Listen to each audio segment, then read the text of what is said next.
আজকের recipe vanilla chocolate ice cream with chocolate sauce.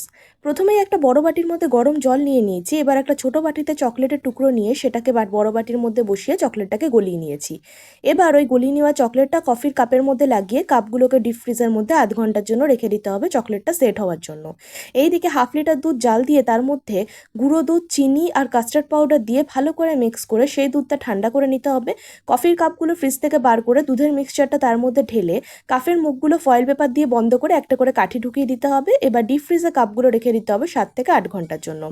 8 ঘন্টা পরে কাপগুলোকে বার করে ডিমোল্ড করে নিতে হবে। এইদিকে একটা গ্লাসের মধ্যে চকলেট সসের মধ্যে কয়েকটা কাজু বাদামের টুকরো ভালো করে মিশিয়ে নিয়ে সেইটা আইসক্রিমের উপরে ভালো করে ছড়িয়ে দিলেই ready chocolate vanilla ice cream with chocolate sauce. কি দেখেই জিভে জল চলে আসছে তো? তাহলে কি ঝটপট বানিয়ে নিন, খান আর সকলকে খাওয়ান। ভালো লাগলে লাইক করে প্লিজ চ্যানেলটা সাবস্ক্রাইব করে দেবেন। দেখা হচ্ছে পরের ভিডিওতে। ভালো থাকবেন সকলে।